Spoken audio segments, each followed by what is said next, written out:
En 1996, lors de fouilles archéologiques de routine au fort historique de Jamestown, une équipe de chercheurs dirigée par le docteur William Kelso a découvert une anomalie dans la structure de fondation de l'entrepôt ouest. Dans ce secteur, l'argile et la brique ne s'étaient pas simplement érodées avec le temps. Elles étaient imprégnées d'une étrange substance huileuse qui résistait à l'analyse chimique avec les réactifs standards de l'époque, et qui présentait une texture visqueuse et résineuse. À l'intérieur de cette capsule isolée, comme dans un sarcophage, a été découvert un objet dont l'existence remet complètement en question l'histoire officielle de ce qu'on a appelé le temps de la famine. Il ne s'agissait pas simplement d'un livre ou d'un journal intime, mais d'un épais registre relié en cuir grossier et mal tanné qui, comme l'ont montré des tests ADN ultérieurs, n'appartenait ni à un cochon ni à une vache, mais à une créature de la famille des primates, ce qui en soi fit trembler les techniciens de laboratoire. Les pages de ce document, remplies de la belle écriture de l'intendant de la colonie, Percival Thorne, se sont collées entre elles à cause des graisses organiques. Mais l'analyse spectrale moderne nous a permis de reconstituer le texte, qui révèle l'image d'un cauchemar froid et mathématiquement précis. Nous avons l'habitude de penser que la tragédie de Jamestown durant l'hiver 1609 a été causée uniquement par la faim, la maladie et les conflits avec la tribu Powhatan. Mais les chiffres arides donnés dans le registre découvert dressent un tableau complètement différent, effrayant par son impossibilité. L'histoire rapporte que sur les 500 personnes qui habitaient la colonie au début de l'hiver, seules 60 ont survécu jusqu'au printemps, et que les 440 autres malheureux sont morts d'épuisement, mais les calculs de mortalité enregistrés par Thorne contredisent fortement les lois de la physiologie et de la thermodynamique. Les calculs montrent que les réserves alimentaires, même en tenant compte des rats, des serpents et du cuir bouilli, auraient dû suffire à nourrir au moins 200 personnes avec un rationnement strict. Mais les gens disparaissaient à un rythme tel que l'on aurait dit que la colonie était devenue un terrain de chasse pour un prédateur dont le métabolisme nécessitait des quantités colossales de biomasse. Le registre de Thorne révèle des incohérences alarmantes entre le poids des rations distribuées et le taux de déclin de la population. Et ces données suggèrent que les colons ne se contentaient pas de mourir, mais qu'ils étaient arrachés à leur habitat par quelqu'un ou quelque chose capable de pénétrer dans des espaces clos et de disparaître dans l'air glacial. Pour comprendre la nature de cette horreur, il faut remonter à novembre 1609, lorsque les nuages du petit âge glaciaire s'amoncelèrent au-dessus de la Virginie, transformant cette nouvelle terre en un piège de glace dont il était impossible de s'échapper. L'air était devenu si épais et si froid que chaque respiration brûlait les poumons, et l'humidité, s'infiltrant par les fissures des murs des baraquements construits à la hâte, faisait pourrir les vêtements directement sur les corps des personnes encore vivantes. La colonie de Jamestown, coincée entre une rivière glacée et un mur de forêt hostile et infini, était le terrain idéal pour le développement de pathologies sociales et biologiques, où la faim est devenue le catalyseur du réveil d'instincts ancestraux. Les rapports officiels de l'époque parlent de dures épreuves de foi. Mais le registre découvert du quartier Maître Thorne est dépourvu de pathétique religieux. C'est une chronique froide, de ressources en diminution, où la vie humaine est progressivement transformée d'un don divin en une unité de valeur calorique. Percival Thorne était un homme de chiffres, un ancien logisticien d'une compagnie commerciale qui avait l'habitude de ne croire qu'à ce qui pouvait être pesé, mesuré et consigné dans un registre. Son témoignage a donc une crédibilité effrayante. Il commença à prendre des notes au moment où il devint évident que la flottille de ravitaillement, sur laquelle reposaient tous les espoirs, avait été dispersée par une tempête, et que la colonie se retrouvait seule face à l'hiver qui approchait. Les premières pages du registre sont remplies de données de routine sur la distribution de biscuits, de bœuf salé et de maïs.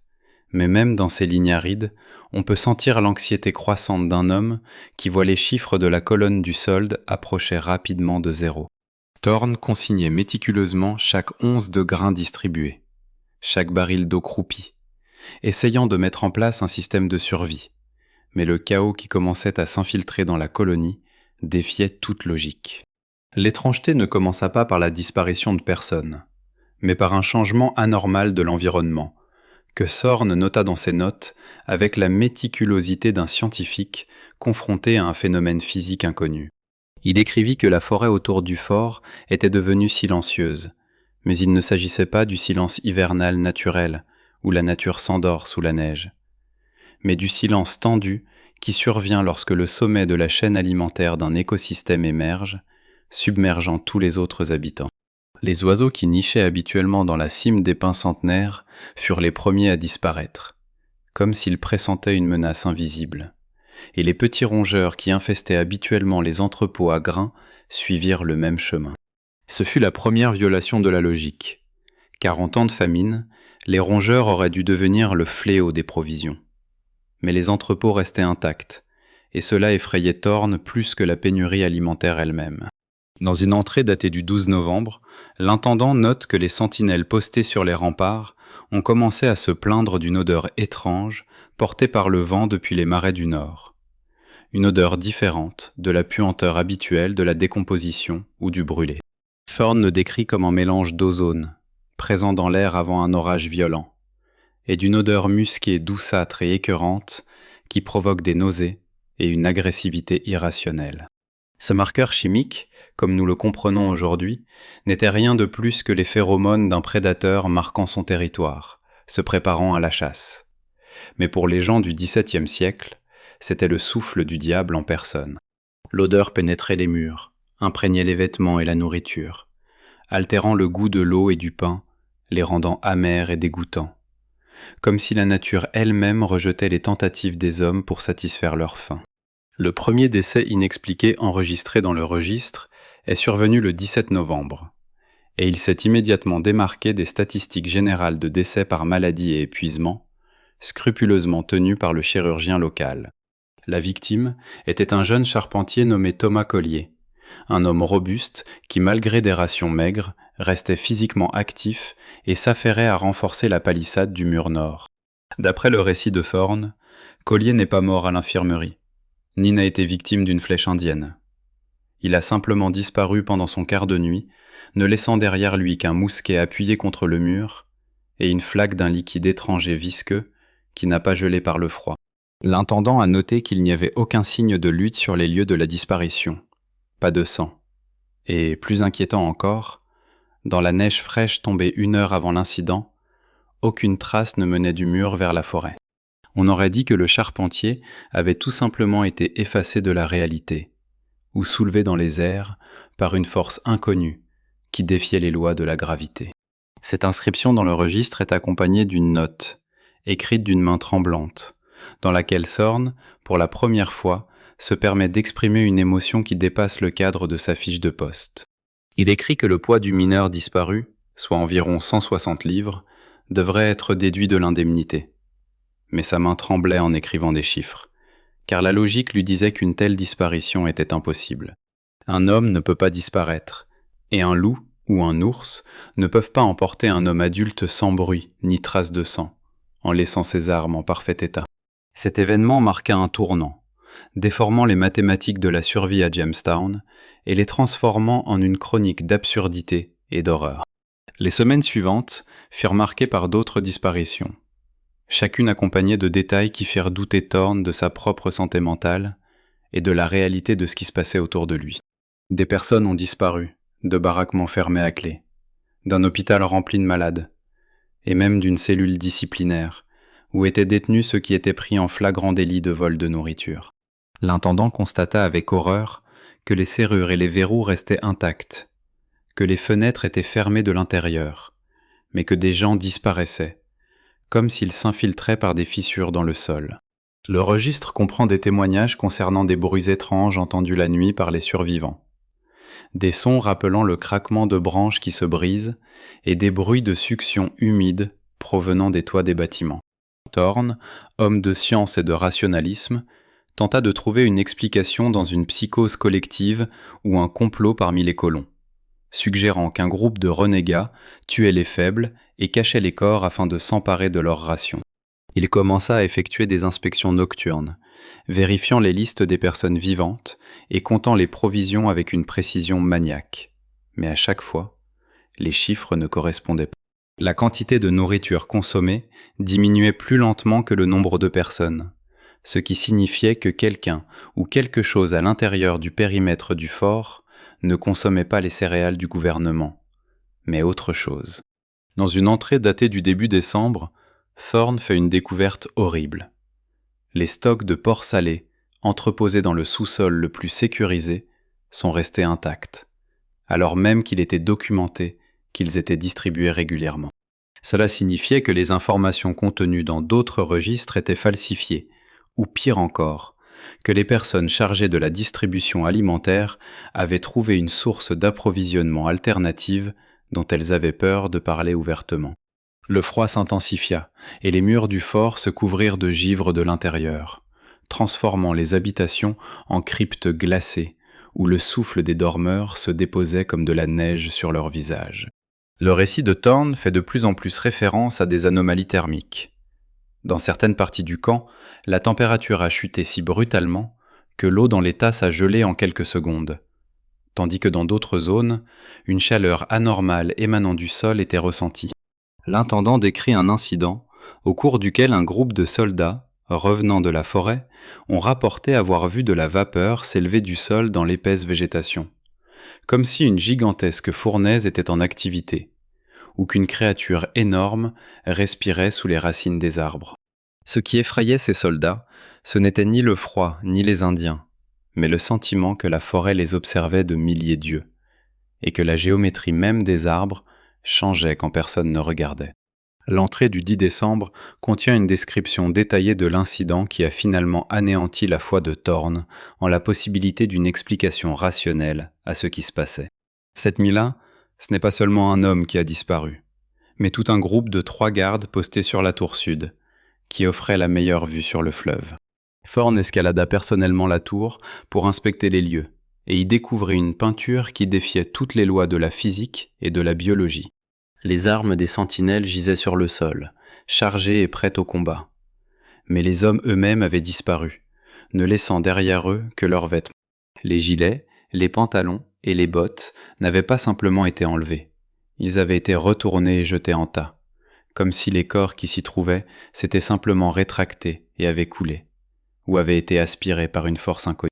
Mais le détail le plus terrifiant que Thorne ait relevé était celui des marques sur l'extérieur du mur en rondin de la tour, à une dizaine de mètres du sol. Les profonds sillons qui taillaient le bois dur du chêne ressemblaient aux griffures d'une bête géante, mais la distance entre elles suggérait que le bras ou la patte de cette créature était 2 fois plus long que celui d'un humain, et la force avec laquelle les coups étaient portés était capable de réduire le bois en miettes comme des roseaux secs. Thorne a effectué des calculs pour déterminer la force nécessaire pour réaliser de telles marques et a conclu qu'aucun animal nord-américain connu n'était capable d'un tel exploit. Un ours ne peut pas escalader une paroi abrupte avec une telle agilité, et un puma n'a pas la masse suffisante pour briser des troncs d'arbres. Cette découverte a contraint l'intendant à réexaminer toutes les disparitions précédentes et à les considérer sous un nouvel angle. Il commença à comprendre que la colonie n'était pas confrontée à la famine ou à une tribu ennemie, mais à une espèce biologique qui considérait les humains non pas comme des ennemis, mais comme de la nourriture à récolter pour un usage futur. Le terme « facteur X » apparaît dans ces notes, désignant une variable inconnue qui bouleverse l'équation de la survie, et cette variable devenait de plus en plus agressive chaque jour qui passait. À la mi-décembre, la population de la colonie avait diminué à 200 personnes. Mais les réserves de nourriture diminuaient encore plus vite, et Thorne réalisa avec horreur que le vol de nourriture était devenu systématique. Quelqu'un s'introduisait par effraction dans les entrepôts, ignorant les serrures et les dispositifs de sécurité, et emportait des sacs de céréales, mais sans laisser de traces sur la farine éparpillée sur le sol, ce qui aurait permis d'identifier les voleurs. Cela suggérait que l'agresseur pouvait se déplacer le long des murs ou des plafonds, ou qu'il avait la capacité de changer de forme physique, se glissant par les plus petites ouvertures. L'état psychologique des colons atteignit un point critique. Les gens cessèrent de se parler, craignant que leur voisin ne soit le monstre, ou que le son d'une voix n'attire l'attention de quelqu'un caché dans l'obscurité. Le regard des survivants trahissait une peur animale qui étouffait toutes les émotions humaines, ne laissant place qu'à l'instinct de survie, les forçant à barricader des portes et à dormir avec des couteaux à la main. Les inscriptions dans le registre deviennent de plus en plus abruptes et nerveuses, et l'écriture de Thorne change, devenant anguleuse et saccadée, comme s'il écrivait dans un état d'excitation ou de frissons extrêmes. Il commence à consigner non seulement les faits, mais aussi ses sentiments, décrivant le froid constant qui s'installe en lui, et la faim qui ne peut être apaisée même par une double portion de ration. Ce n'était pas la faim ordinaire d'un estomac vide, mais une soif profonde, viscérale, qui exigeait bien plus que du pain et du cornet de bif. Thorne se surprit à penser avec horreur que l'odeur des êtres humains avec lesquels il travaillait côte à côte commençait à lui paraître appétissante, provoquant une salivation abondante. Il a mis cela sur le compte de la folie, provoquée par l'isolement et le stress. Mais au fond de lui, il savait que c'était le début d'une transformation irréversible, qui affectait non seulement son esprit, mais aussi son corps. L'une des dernières pages de la première partie du registre est consacrée à l'analyse d'un étrange incident impliquant des chevaux. Il ne restait plus que 6 chevaux dans la colonie, précieusement conservés pour les travaux de printemps, mais une nuit, ils devinrent tous fous furieux, se battant dans leur box avec une telle force qu'ils se cassèrent les pattes et se fracassèrent la tête contre les cloisons en bois. Thorne, qui avait accouru vers le bruit avec le palefrenier, découvrit une scène de chaos total.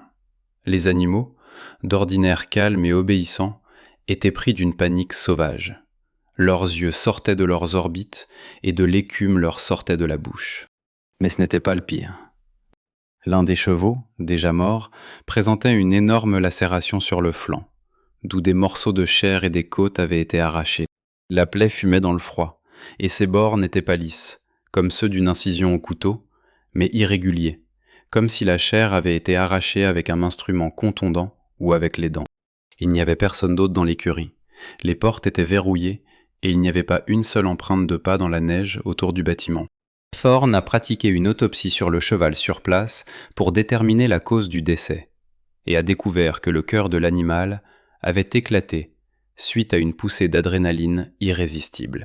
Les chevaux moururent de peur, témoins d'un spectacle si terrible que leur système nerveux ne put résister à l'épreuve. Mais qu'est-ce qui a bien pu entrer dans l'écurie fermée à clé et infliger de telles blessures sans être vu ? La réponse à cette question dépassait l'entendement d'un homme du XVIIe siècle.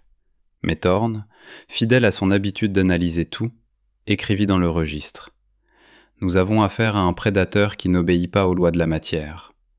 Ou bien nous sommes tous en train de devenir fous et de nous tuer à petit feu avec nos propres cauchemars. » À ce moment-là, il ignorait encore à quel point il était proche de la vérité, et que les cauchemars ont une nature entièrement matérielle et biologique.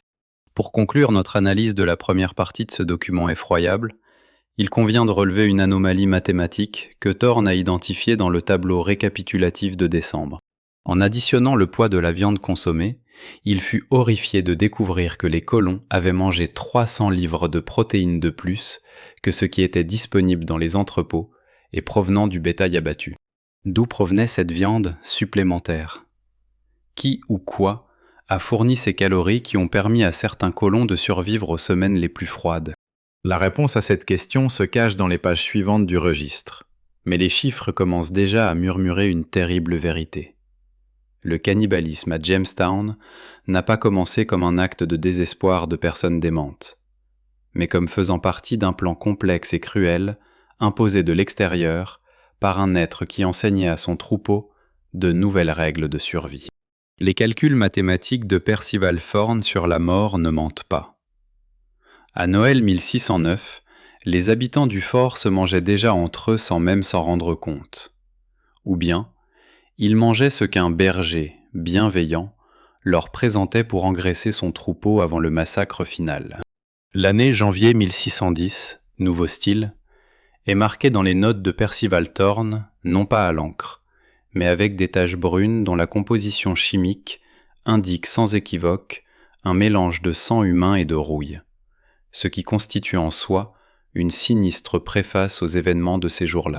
Si la première partie du registre était une chronique de l'épuisement des ressources, La seconde devient une description clinique de la désintégration de la biologie humaine sous l'influence d'un environnement devenu totalement hostile à toute forme de vie à base de carbone. Pour comprendre le contexte dans lequel se trouvaient les survivants, il nous faut abandonner les visions romantiques des colons comme de fringants pionniers en col amidonné et les considérer à travers le prisme de l'anthropologie médico-légale. Ils n'étaient plus des personnes au sens conventionnel du terme, mais des cadavres ambulants, ne fonctionnant que grâce aux vestiges de réactions neurochimiques. La stratégie de survie à Jamestown était alors passée de construire et s'installer à une stratégie primitive consistant à conserver sa chaleur corporelle à tout prix. Et c'est dans cet état d'épuisement physiologique extrême qu'ils ont rencontré un phénomène que Thorne a décrit comme un vide atmosphérique. Le registre contient un compte-rendu détaillé d'une incursion menée par un groupe de 12 hommes sous les ordres du capitaine George Percy, entreprise dans une tentative désespérée de trouver du gibier ou des racines dans la forêt qui, pensait-il, leur fournirait de la nourriture, mais qui devint au contraire leur prison. La description que fait Thorne de l'état de ce détachement avant son départ est physiquement repoussante. Il ne parle pas de soldats de la couronne, mais de constructions biologiques au bord de la désintégration, dont les gencives saignaient tellement à cause du scorbut qu'ils ne pouvaient même pas mâcher le cuir trempé de leur ceinture. Leurs mousquets, jadis la fierté de l'armurerie anglaise, n'étaient plus que des morceaux de fer rouillés inutiles, portés plus par habitude que par réelle nécessité, car la plupart n'avaient plus la force de soulever le lourd canon à hauteur d'épaule et de le tenir suffisamment longtemps pour viser. Les vêtements de ces gens formaient une mosaïque grotesque de chiffons, de morceaux de toile et de peaux d'animaux morts, grouillant de poux. Mais les colons ne sentaient plus les piqûres, car leur terminaison nerveuse s'était atrophiée à cause du froid constant, transformant leur peau en une coquille insensible. Thorne rapporte qu'avant le départ du détachement, la température de l'air est tombée à des valeurs qui ne pouvaient être mesurées avec les instruments disponibles, puisque le mercure des thermomètres s'est simplement comprimé en une boule solide au fond du flacon, ce qui, selon les reconstitutions modernes, correspond à moins 30 degrés Celsius. Il ne s'agissait pas simplement d'un froid hivernal, mais d'une anomalie thermique du petit âge glaciaire, lorsque de l'air humide provenant de l'Atlantique est entré en collision avec le front arctique, créant des conditions qui ont instantanément tout gelé. Le quartier-maître décrit comment les oiseaux qui tentaient de franchir le périmètre du fort tombaient raides morts en plein vol, se transformant en pierres glacées avant même de toucher le sol. Et ce son, le bruit sourd des corps gelés sur l'argile gelée, devint la seule musique de cette matinée. La forêt qui entourait Jamestown avait changé d'aspect. Les arbres ne pliaient plus sous le vent. Ils restaient immobiles, comme sculptés dans du cristal, et la moindre rafale de vent provoquait une cascade de branches qui se brisaient dans un fracas assourdissant, rappelant le bruit d'un canon. Lorsque l'escouade franchit la limite théorique de la zone morte, située à environ 1,5 km de la palissade, elle pénétra dans un espace où les lois physiques habituelles de l'acoustique cessèrent de s'appliquer, créant ainsi un effet de privation sensorielle totale. Thorne a recueilli le témoignage de la seule personne revenue de cette expédition, qui affirmait que la forêt n'était pas seulement silencieuse, mais qu'elle était éteinte, comme si quelqu'un avait recouvert le monde d'une immense cloche de verre, expulsant tout l'air capable de transporter des ondes sonores. Les pas des gens ne craquaient pas dans la neige épaisse. Leur voix semblait étouffée et plate, comme s'ils parlaient la bouche pleine de coton. Et cette distorsion acoustique provoquait la panique même chez les vétérans habitués au grondement de l'artillerie. Ce n'était pas le silence de l'absence de vie, mais le silence d'un prédateur tapi dans l'ombre, qui étouffait tous les autres sons par sa seule présence, paralysant la biosphère de terreur devant le sommet de la chaîne alimentaire. La réaction de la nature à la présence du facteur X dans la forêt était si anormale que Thorne lui consacra une page entière, tentant de systématiser les observations des éclaireurs et d'y trouver une logique. En général, même au cœur des hivers les plus rigoureux, la forêt regorge de vie cachée. Les traces de lièvres, les crottes d'orignaux, le bruissement des écureuils dans les creux. Autant de signes d'un écosystème sain qui lutte pour sa survie. Mais ici, dans un rayon de 8 km autour du fort, la forêt était aussi stérile qu'une salle d'opération, dépourvue non seulement de gros animaux, mais aussi des insectes qui passent habituellement l'hiver sous l'écorce des arbres.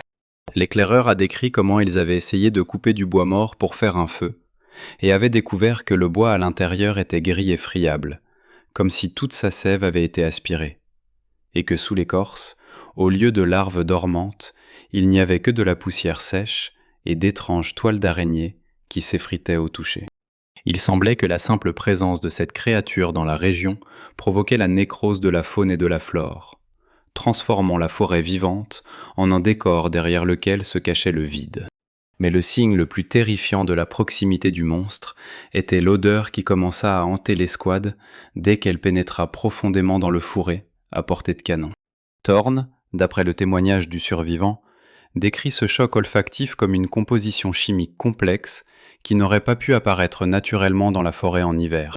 La première chose qu'ils perçurent fut l'odeur âcre et suffocante de soufre et de poudre brûlée, que les soldats prirent d'abord pour le signe d'un campement voisin d'Espagnols ou d'Indiens utilisant des armes à feu. Cependant, mêlée à cet arôme minéral, se trouvait une seconde composante, plus nauséabonde. L'odeur douceâtre et collante de fruits pourris et de musc, que l'on retrouve dans l'antre d'un grand animal pendant la saison des amours. Le mélange provoquait des crampes d'estomac et des vertiges chez les personnes qui en consommaient, et agissait comme un signal d'alarme au niveau du subcortex, faisant se hérisser les poils du corps, même sous plusieurs couches de vêtements sales. Il s'agissait des phéromones d'une créature dont le métabolisme était adapté à la digestion de proies riches en calories. Et l'odeur imprégnait l'air, se déposant sous forme d'un film gras sur les lèvres et la langue. L'état psychologique du détachement est alors passé de la phase de vigilance professionnelle à la phase de terreur animale, qui ne peut être contrôlée ni par la volonté, ni par la discipline militaire. Les personnes qui avaient vécu les guerres en Flandre et en Irlande commencèrent à se comporter de manière irrationnelle. Elles s'arrêtaient, scrutaient le vide entre les arbres et prétendaient voir du mouvement là où il ne pouvait y en avoir.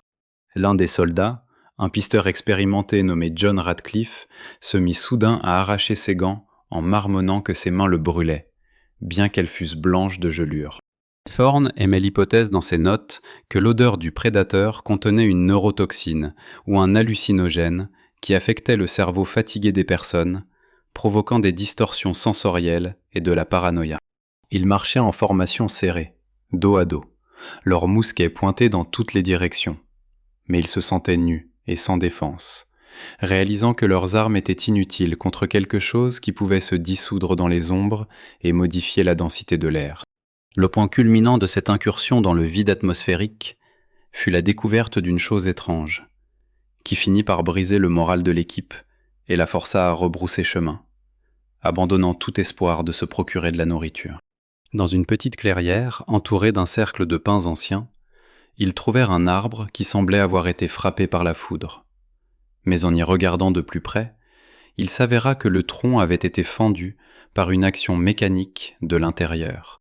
Le bois avait été déchiré en énormes éclats, et au centre de cette fissure, à la hauteur de la taille d'un homme, une masse d'une étrange substance bioluminescente pulsait, qui ne gelait pas à moins 30 degrés. Cette substance dégageait la même odeur de soufre et de pourriture, mais à une concentration telle qu'elle faisait saigner le nez des gens. C'était une balise territoriale, un repère biologique laissé par le Wendigo pour marquer les limites de son territoire. Et sa lueur, dans le crépuscule de la nuit polaire, hypnotisait les gens épuisés, les incitant à s'approcher et à toucher cette chair interdite de la forêt. Thorne termine sa description de cet épisode par une conclusion qui sonne comme un verdict sur l'expédition entière. Nous sommes entrés dans cette forêt en maîtres, avec des armes et le droit d'effort.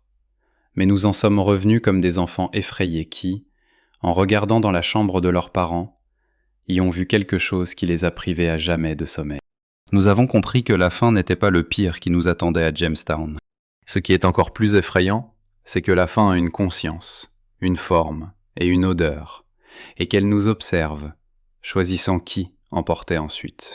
Cette entrée est datée du 20 janvier, la veille du véritable enfer qui commença dans la colonie, et des premiers cas de cannibalisme qui furent officiellement documentés comme une mesure nécessaire alors qu'il s'agissait en réalité d'un sacrifice au nouveau dieu, dont l'autel se trouvait là, dans le vide glacé de la forêt morte. Le vide atmosphérique a rempli son rôle. Il a isolé les victimes de la réalité, les a privées d'espoir et a préparé le terrain pour l'apparition du personnage principal de cette tragédie. L'année 1610 apporta une découverte qui fit passer l'horreur des colons du domaine des peurs mystiques à celui d'une réalité froide et nauséabonde qui, malheureusement, se prête à une description physique. Jusqu'alors, les habitants de Jamestown pouvaient se consoler en pensant que leurs compagnons s'étaient simplement perdus dans une tempête de neige ou étaient tombés victimes de païens. Mais l'événement survenu le 4 février les priva de cette illusion salvatrice, fournissant la preuve irréfutable qu'une force était à l'œuvre dans la forêt, une force qui violait les lois fondamentales de la biologie. Ce jour-là, une patrouille envoyée vérifier les pièges à lapins, qui bien sûr étaient vides, rapporta au fort non pas du gibier, mais les restes d'une créature qui aurait dû se trouver au sommet de la chaîne alimentaire dans ces bois. La carcasse d'un grand loup nord-américain, dont la mort devint le sujet de l'enquête la plus étrange et la plus terrifiante de l'histoire de la colonie. Percival Thorne, dont le registre était devenu à cette époque le journal d'un pathologiste amateur, consacra 3 pages à la description de ce cadavre, écrite d'une petite main crispée, où chaque mot est imprégné d'un mélange d'intérêt scientifique et de profond dégoût religieux. La carcasse de l'animal, jetée sur une table de découpe dans un entrepôt frigorifique, présentait une énigme grotesque. Un loup, qui avait pesé au moins 100 livres de son vivant, avait été tué non pas par une balle, une flèche ou un piège, mais par une force mécanique instantanée et monstrueuse dont Thorne tenta de percer le mystère à l'aide de la logique et d'instruments chirurgicaux primitifs. La première chose qui a frappé l'intendant, c'est l'absence totale de lésions cutanées externes, caractéristique d'un combat avec un autre prédateur. Aucune lacération due aux griffes de l'ours. Aucune morsure à la gorge, comme l'auraient fait des rivaux au sein de la meute. La mort est survenue parce que la colonne vertébrale de l'animal a été brisée simultanément à 3 endroits, et la nature des fractures indiquait que le loup n'avait pas été frappé par un objet lourd, mais qu'il avait été littéralement tordu comme un chiffon mouillé, avec un vecteur de force appliqué opposé à la structure anatomique du squelette. Thorne écrit : pour faire cela aux muscles et aux os d'un carnivore adulte, il faut une force de compression supérieure à celle de toute créature que je connaisse, ressemblant au travail d'une presse à huile industrielle, et non à la poigne d'une créature vivante. Mais la véritable horreur ne résidait pas dans la façon dont le loup avait été tué, mais dans ce qui lui avait été fait après sa mort. Et ce sont ces détails qui ont poussé les soldats aguerris, debout autour de la table, à se signer et à murmurer des prières en reculant vers la sortie. Le fémur de l'animal, l'os le plus solide du squelette des mammifères, était exposé et rongé, mais les marques de dents qu'il portait ne correspondaient à aucune classification biologique. Thorne, muni d'une loupe et d'un compas, prit des mesures qui le laissèrent stupéfait. La distance entre les sillons de l'os indiquait une mâchoire 2 fois plus large que celle d'un humain, mais la forme des dents était absolument, impossiblement humaine. Il ne s'agissait pas des crocs acérés d'un prédateur conçu pour déchirer la chair, mais de larges molaires plates, faites pour broyer et écraser, mais agrandies à des proportions monstrueuses. On dirait qu'un homme a été étiré sur un chevalet jusqu'à une hauteur de 3 mètres, avec la structure de ses dents intactes, écrit Thorne. Et cette phrase traduit l'idée qu'ils étaient confrontés à une parodie perverse d'eux-mêmes. Un examen plus approfondi a révélé un détail encore plus inquiétant. La moelle osseuse du fémur fracturé avait été aspirée avec une telle force qu'un vide s'était formé à l'intérieur de l'os, attirant des fragments de périoste. Thorne, homme instruit, comprenait la physique du processus.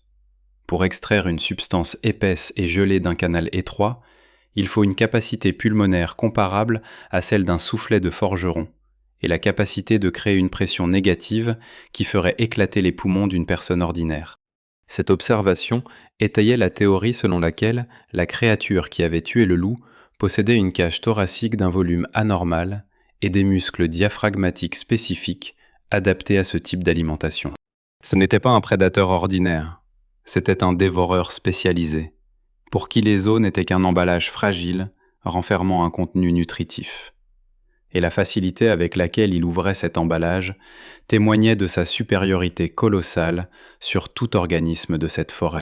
Mais la découverte la plus glaçante que Thorne a consignée dans la section « Documents spéciaux » concernait une substance trouvée sur la fourrure autour de la plaie. De la salive solidifiée et vitreuse qui ne fondait pas aussi vite que de la glace ordinaire sous l'effet de la chaleur de la pièce. Lorsque Thorne tenta de la gratter avec son couteau, la lame émit un grincement, comme au contact de la pierre, et, chauffée au-dessus d'une bougie, la substance commença à s'évaporer, libérant l'odeur même qui les avait suivis à travers la forêt. Un mélange d'ammoniac, de musc et de quelque chose de vaguement familier que l'intendant ne put qu'identifier pendant plusieurs heures. Ce n'est que le soir, assis près du corps du loup déchiré, qu'il comprit d'où venait cette odeur. C'était l'odeur concentrée de la faim humaine, l'odeur de cétose qui émane de la bouche d'une personne mourant d'épuisement, lorsque le corps commence à se digérer lui-même.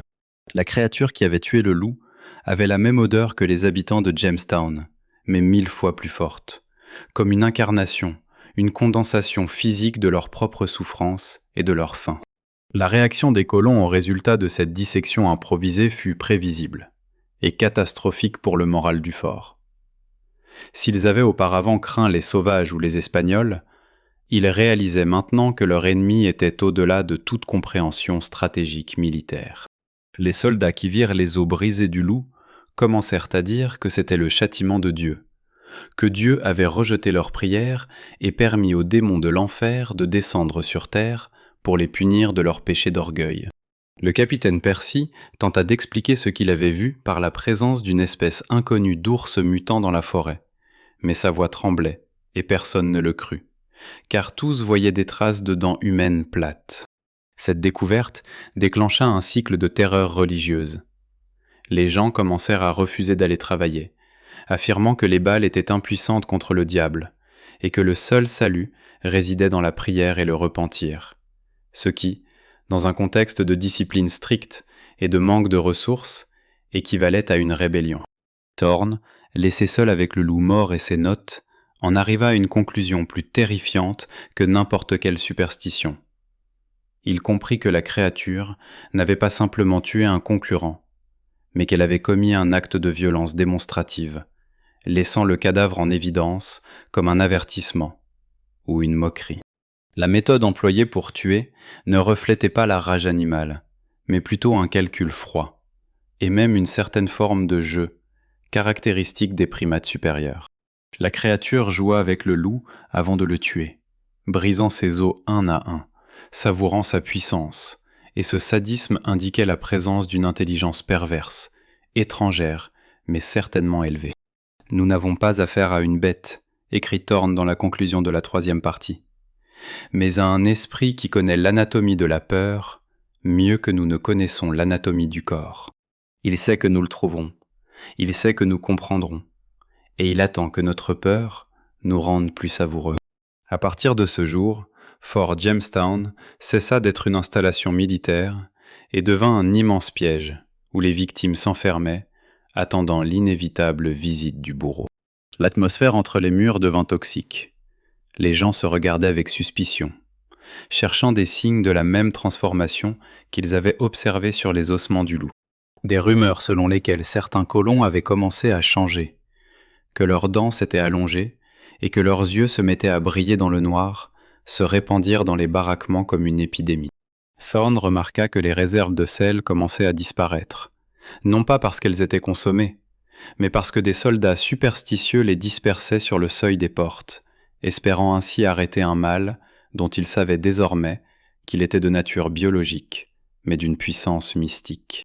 Et tandis que la psychose se développait à l'intérieur du fort, à l'extérieur, dans l'obscurité glaciale, la créature qui avait goûté au loup se préparait à un changement de régime alimentaire, réalisant que le plat principal avait déjà atteint le stade nécessaire du désespoir.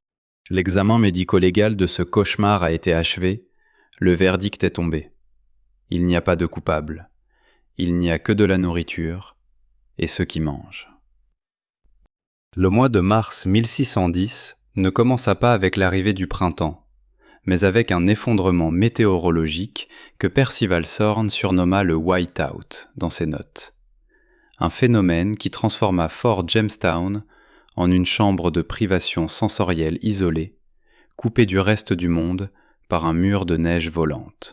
Si jusqu'alors, le contact avec le facteur X s'était caractérisé par des attaques ciblées et une terreur psychologique, la nuit du 3 au 4 mars marqua le point de non-retour, lorsque le prédateur passa de la tactique d'usure à la phase de chasse ouverte, profitant des conditions météorologiques comme camouflage idéal.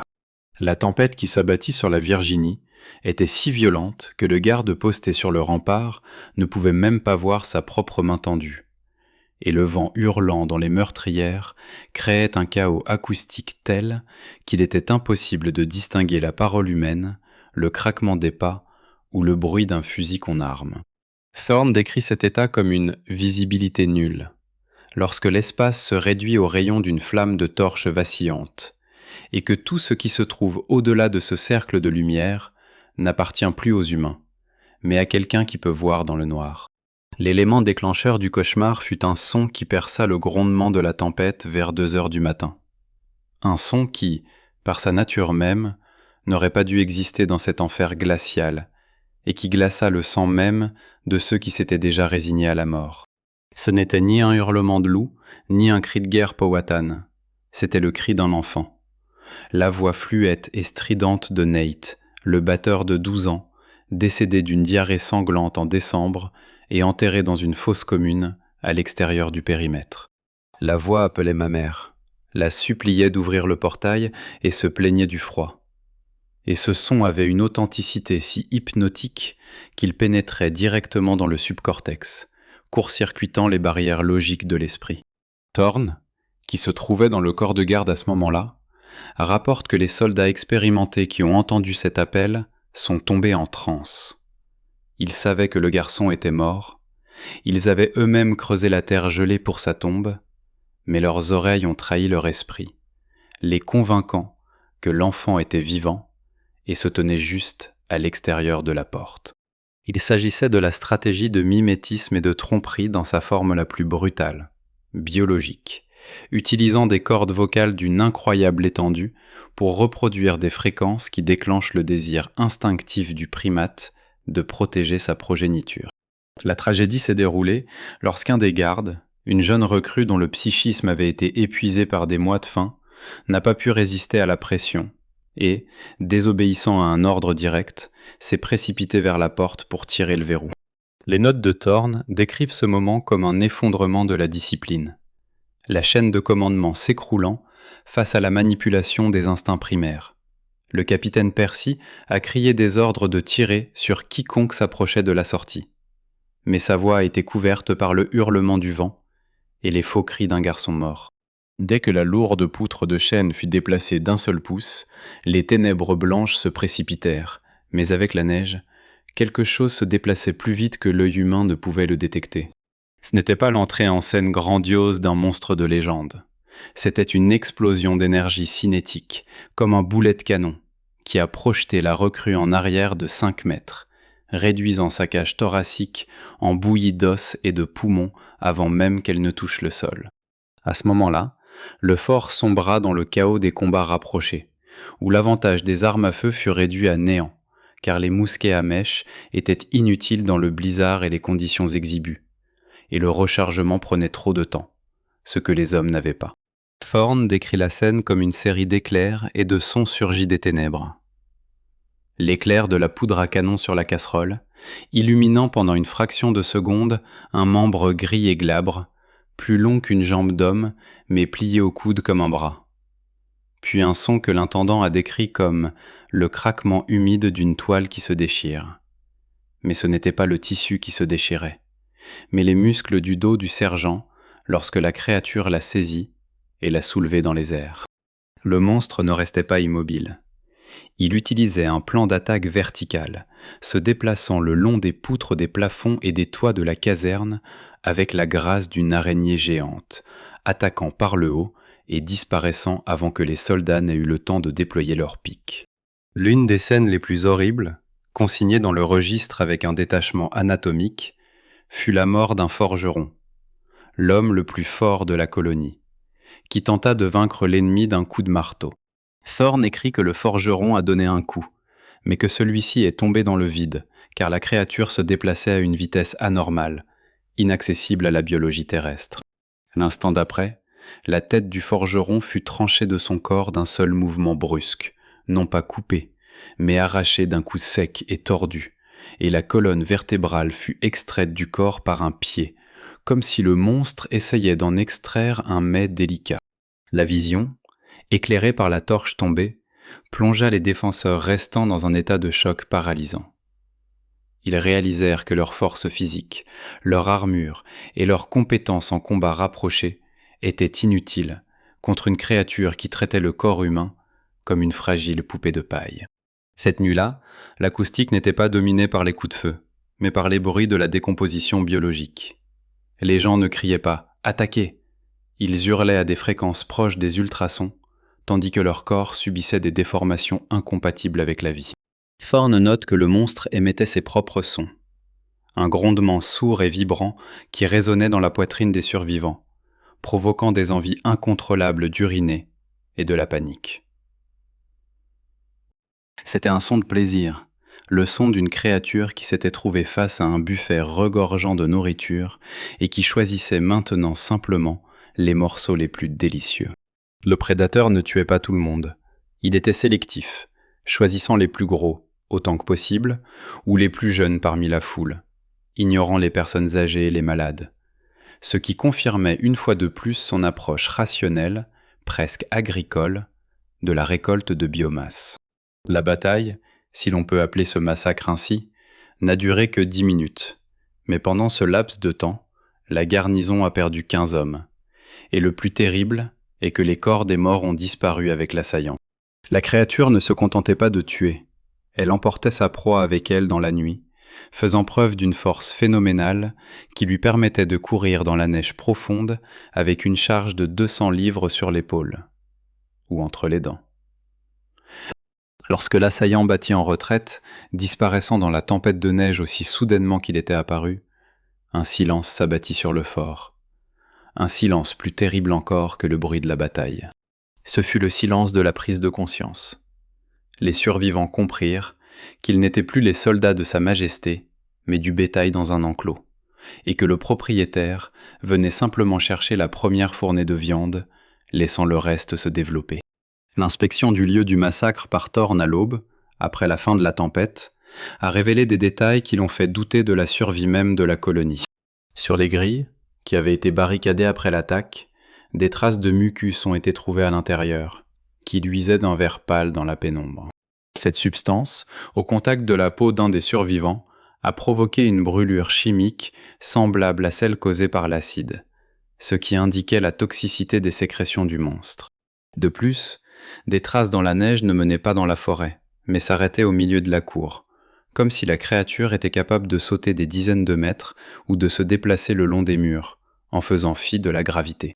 L'inscription dans le registre du 5 mars se termine par une conclusion qui sonne comme une épitaphe de l'arrogance humaine.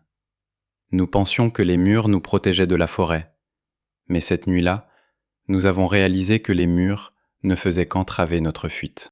Il nous est apparu non pas comme un ennemi prenant d'assaut une forteresse, mais comme un maître entrant dans son étable. Il connaissait nos noms, il connaissait les voix de nos morts, et il riait de nous tout en nous déchiquetant. Maintenant, je sais que nous ne survivrons pas. La seule question est de savoir dans quel ordre nous allons nous nourrir. Cette partie de la chronique de Thorne n'est plus écrite de la main calligraphiée d'un employé, mais de la main tremblante et saccadée d'un homme dont les mains tremblent sous l'effet de l'adrénaline et de la conscience que la nuit suivante pourrait être la dernière. À la fin du mois de mars 1610, la notion de temps à Fort Jamestown avait cessé d'exister en tant que quantité linéaire, laissant place à un cycle sans fin d'attente de la mort, dans l'obscurité d'un entrepôt barricadé, devenu le dernier bastion des survivants. Percival Sorn, dont les notes ressemblent désormais moins à des rapports d'intendance qu'à des chroniques d'une descente aux enfers, décrit l'atmosphère à l'intérieur de l'abri comme une stupeur catatonique collective, seulement interrompue par des prières et le bruit des mousquets rechargés. Cependant, le point culminant de cette tragédie, survenue dans la nuit du 21 mars, a effacé la frontière entre cauchemar et réalité, démontrant la supériorité biologique absolue du prédateur sur l'homme. Il ne s'agissait pas d'une bataille, car une bataille implique au moins la possibilité théorique de victoire pour l'un des camps. Il s'agissait d'un massacre de bétail, exécuté avec une efficacité qui fit douter Thorne que l'homme soit le couronnement de la création divine. Le dernier acte du drame commença lorsque les lourdes portes en chêne de l'entrepôt, renforcées de l'intérieur par des sacs de terre et des tonneaux, ne furent pas enfoncées par un bélier, comme les défenseurs l'espéraient, mais furent soigneusement retirées de leur gonds de l'extérieur. La créature, dotée d'une force monstrueuse et de doigts capables de broyer du fer, arracha simplement les barres forgées du bois pourri, ouvrant un passage vers la pièce. La lumière à l'intérieur de l'entrepôt était faible, une cheminée mourante et quelques lampes à pétrole qui fumaient encore, créant les conditions parfaites pour un phénomène visuel que Thorne a décrit comme un stroboscope du diable.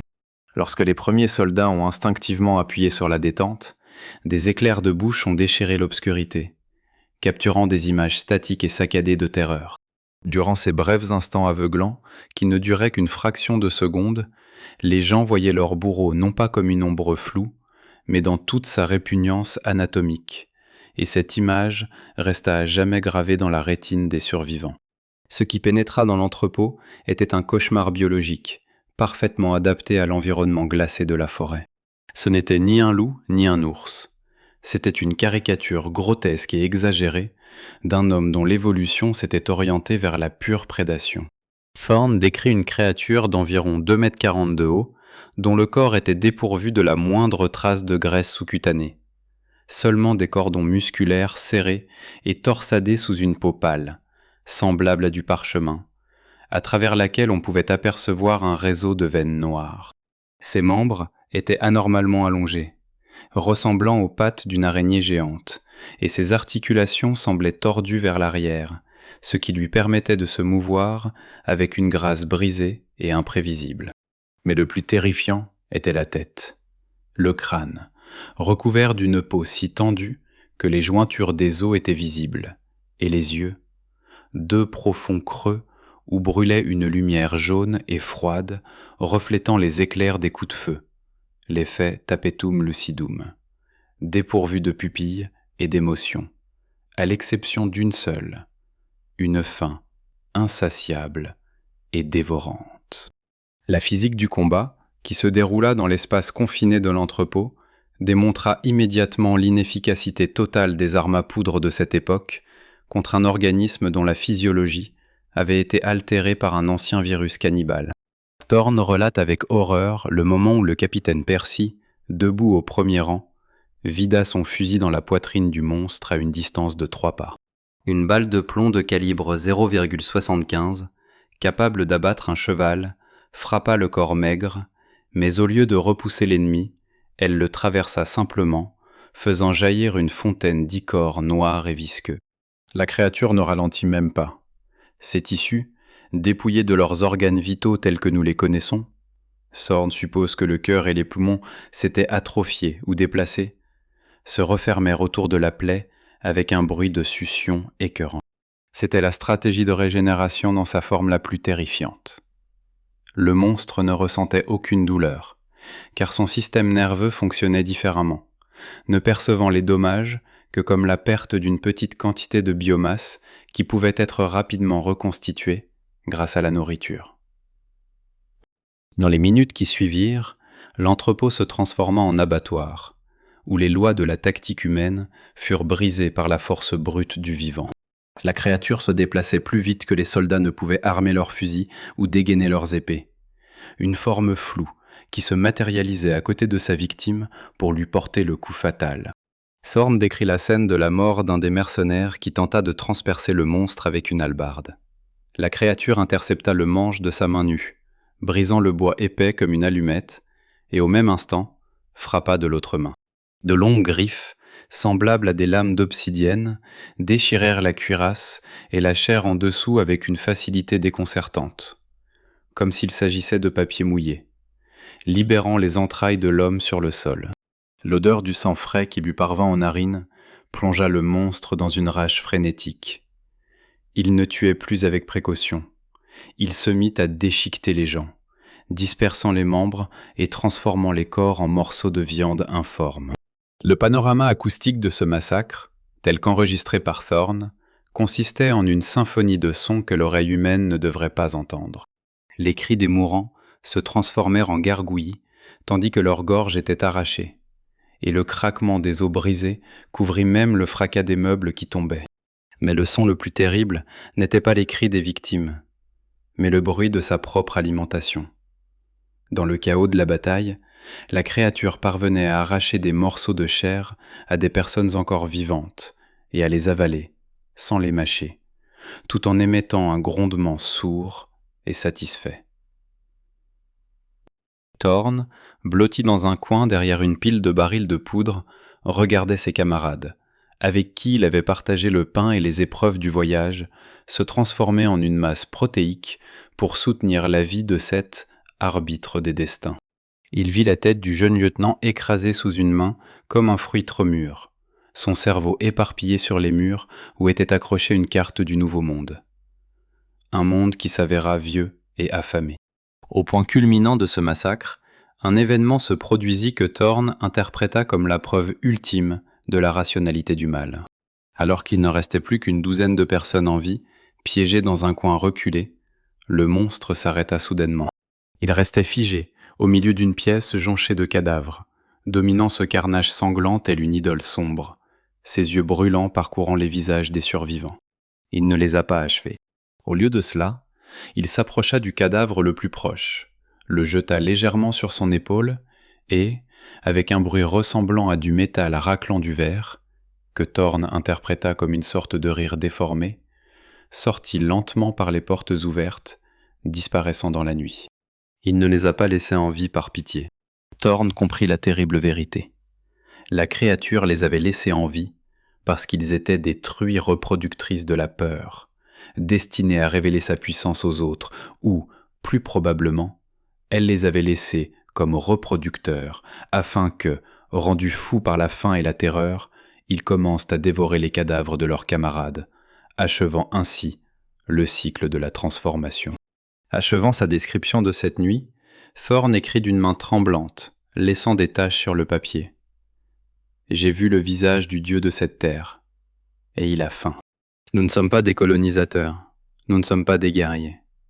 Nous sommes du bétail qui a eu l'audace de construire un enclos sur le pâturage d'autrui. Nos balles lui font peur comme des piqûres de moustiques, nos murs comme des toiles d'araignée. Aujourd'hui, il a eu sa dose, mais demain il reviendra. Et le pire, ce n'est pas qu'il va nous tuer. Le pire, c'est qu'en voyant les corps mutilés de mes amis, je ressens bien plus que du chagrin. Je sens de la viande, et cette odeur... Seigneur, ayez pitié de moi. Cette odeur me paraît douce. L'apocalypse biologique ne s'est pas terminée par la mort de tous les hommes, mais par la mort de leur humanité. Car le virus Wendigo n'est pas une maladie du corps, mais une maladie de l'âme, qui commence par la pensée que la survie justifie tous les péchés. Les dernières pages du registre de Percival Thorne, daté du début avril 1610, constituent un document que les psychiatres légistes et les biologistes qui ont étudié l'artefact à la fin du XXe siècle ont appelé une « chronique de l'acceptation biologique ». Si les récits précédents étaient empreints de peur et d'une tentative désespérée de conserver une forme humaine, la fin de cette histoire est écrite par la main d'une créature qui a déjà franchi la ligne invisible séparant la proie du prédateur. Ici, on ne voit plus ni panique ni prière de salut. Le texte devient calme, d'une rationalité effrayante et empli d'une logique tordue qui justifie le cannibalisme non comme une mesure nécessaire, mais comme une nécessité évolutive, un don du maître de la forêt pour purger la colonie des faibles. Dans cette section, l'écriture de Thorne change radicalement. Les lettres deviennent anguleuses et étirées verticalement, comme si les mouvements de ses doigts avaient subi des modifications anatomiques qui l'empêchaient de produire les lignes arrondies caractéristiques de la calligraphie du XVIIe siècle. À Jamestown, si l'on en croit les archives, le mois d'avril n'a apporté aucun répit, malgré la fonte des neiges. Le fort sombra dans un silence que Thorne décrit comme « la paix bienheureuse de la satiété ». Il ne restait plus qu'une trentaine de personnes en vie, mais le registre ne mentionne plus la famine. Au contraire, l'intendant consigne méticuleusement l'amélioration de l'état physique des survivants. Le scorbut qui les avait tourmentés tout l'hiver avait reculé. Leurs gencives avaient cessé de saigner, et la faiblesse musculaire avait été remplacée par une énergie fiévreuse et des sens exacerbés. Thorne remarque qu'il peut maintenant entendre des souris gratter sous le plancher de la caserne voisine et sentir l'odeur du sang à 1 kilomètre de distance. Il attribue cette guérison miraculeuse à l'adoption d'un nouveau régime alimentaire qu'il appelle la communion de la chair. Le texte omet les noms des camarades tombés au combat. Ils ont été transformés en unités de ressources anonymes qui doivent être correctement stockées et distribuées. Thorne décrit le processus de salage de la chair humaine avec la même efficacité professionnelle qu'il avait précédemment mise en œuvre pour décrire le comptage des céréales, ajoutant des commentaires sur les qualités gustatives des différentes parties du corps et sur la façon dont la force de la victime est transférée à celui qui la mange. L'état psychologique de l'auteur durant cette période peut être caractérisé par la stratégie de l'acceptation biologique. Thorne ne perçoit plus le Wendigo comme un ennemi ou un démon. Dans son esprit enflammé, empoisonné par les prions et les toxines du cannibalisme, le monstre se transforma en la figure d'un berger ou d'un jardinier, venu réduire le troupeau et enseigner aux survivants les véritables lois de la nature. Il écrit « Nous avons été insensés de tenter de nous isoler de la forêt par des murs. La forêt est en nous. » Le maître nous a montré qu'il n'y a pas de péché à survivre. Il n'y a de péché que dans la faiblesse. Ceux qui sont allés nourrir les gens ont accompli leur mission. Ils sont devenus une partie de nous. Et maintenant, nous ne faisons plus qu'un. Je les sens en moi. Leurs voix se sont estompées, dissoutes dans ma faim. Cette terrible confession témoigne de la désintégration complète de la personnalité et du remplacement des normes morales par les impératifs de la survie parasitaire. Le moment clé du dénouement est la description de la rencontre finale avec la créature, qui se déroule non pas dans une atmosphère de bataille, mais dans une atmosphère d'un calme étrange et rituel. Thorne écrit que le maître est arrivé au fort au coucher du soleil, mais n'a ni enfoncé les portes, ni tué personne. Il s'asseyait tout simplement sur le toit de l'entrepôt, laissant pendre ses longs membres, et regardait les colons vaquer à leurs occupations. Les survivants ne s'en firent pas paniquer. Ils émergèrent, comme hypnotisés, et le contemplèrent avec admiration, certains tombant à genoux, tendant les mains vers le monstre. Thorne décrit la créature comme émettant un son grave et vibrant, semblable au ronronnement d'un chat géant, et précise que ce son résonnait avec le nouveau rythme cardiaque des colons. Ce fut un moment de symbiose. Le prédateur était convaincu que sa ferme fonctionnait correctement, que le virus de la faim s'était implanté et allait germer.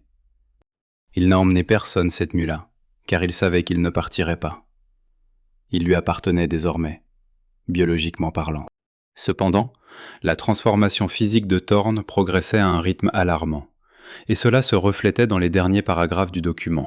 Il se plaint que la peau de son corps est devenue sèche et tendue, comme du parchemin, et qu'il a constamment froid, même assis tout près du feu, comme si un froid intérieur lui venait des os. Il décrit avec étonnement comment ses ongles sont devenus noirs et durs comme de la corne, rendant difficile la tenue d'un stylo. Mes doigts, ils se sont allongés. Je regarde ma main et je ne la reconnais pas. Ce n'est pas la main d'un employé de bureau, c'est la main de quelqu'un qui peut vous atteindre le cœur à travers vos côtes, écrit-il. Ces lignes ne traduisent pas la peur, mais plutôt une curiosité morbide, une fascination pour sa propre transformation en quelque chose d'autre, à l'image de celui qu'il vénérait désormais. L'interruption de l'enregistrement survient brutalement et présente un caractère physiologique clairement exprimé. Le texte de la dernière page devient illisible, les lettres s'entrechoquent et se transforment en gribouillis insignifiants. L'encre était étalée à plusieurs endroits, et l'analyse chimique a montré que les taches contenaient une forte concentration de salive avec une composition enzymatique anormale. La dernière phrase déchiffrable se lit comme suit. La faim ne disparaît pas. Elle grandit. J'entends leur appel depuis la forêt. Ils disent que je suis prêt. J'ai la peau qui craque dans le dos. Des ailes? Non, juste des os. Je dois y aller. La porte est ouverte. Il attend. S'ensuit une longue ligne irrégulière qui déchire le papier, comme si l'instrument d'écriture avait été pressé violemment contre la feuille à la suite d'un spasme ou d'une crampe, lorsque la main avait finalement perdu son anatomie humaine. Non seulement l'écriture cessa, mais l'auteur perdit physiquement la capacité d'être un être humain capable de s'exprimer par écrit. Le pont construit aujourd'hui par les chercheurs qui ont étudié ce document rend l'histoire de Jamestown pertinente de nos jours, la transformant d'une anecdote historique en un avertissement. Le registre a été retrouvé dans une boîte en plomb, scellée et remplie de cire, ce qui laisse supposer que quelqu'un, peut-être lors d'expéditions ultérieures ayant découvert le fort vide, a délibérément enterré cette source de contamination, consciente de son danger. Mais le fait le plus effrayant est que, lors des fouilles des fondations dans les années 1990, aucun squelette humain correspondant à la période décrite de la période de famine n'a été trouvé. La version officielle raconte qu'ils sont morts et ont été enterrés. Mais la terre reste muette. Pas d'ossements, pas de crâne, pas de boutons de vêtements. 400 personnes ont tout simplement disparu, sans laisser de traces biologiques, comme si elles s'étaient enfoncées dans la forêt de leur propre chef. Ou bien ils ont été mangés sans laisser de traces, avec les os. Les cryptozoologues modernes, analysant les données du registre de Thorne, mettent en évidence un schéma cyclique dans l'activité de cette espèce de prédateur. Selon leur théorie, le Wendigo n'est pas une créature solitaire, mais un organisme ou un virus colonial, qui possède une période de latence d'environ 400 ans. Si nous comptons cette période à partir de 1610, nous obtenons une date effroyablement proche de notre époque. La région de Jamestown est aujourd'hui une destination touristique populaire, entourée de forêts denses, où des dizaines de personnes disparaissent chaque année, leur disparition étant attribuée à des accidents ou à des crimes. Mais les statistiques montrent que la plupart de ces personnes disparaissent pendant les mois froids, et que leurs corps ne sont jamais retrouvés. La conclusion de cette histoire ne réside pas dans le mysticisme, mais dans la réalité biologique de notre espèce. L'histoire de Percival Thorne prouve que la civilisation est une fine pellicule qui se détache d'une personne après 3 semaines de famine. Nous nous considérons comme le sommet de la chaîne alimentaire, construisant des villes et lançant des satellites. Mais pour l'ancien prédateur qui sommeille dans les forêts de Virginie, nous ne sommes qu'une biomasse à reproduction rapide qui se rassemble dans les enceintes de béton des villes. Le registre de Thorne ne se termine pas par un point, mais par des points de suspension laissés par une griffe sur le papier. Et si, en vous promenant dans une forêt d'automne, vous sentez soudain une odeur d'ozone et de pourriture douceâtre, et que les oiseaux autour de vous se taisent, n'essayez pas de courir.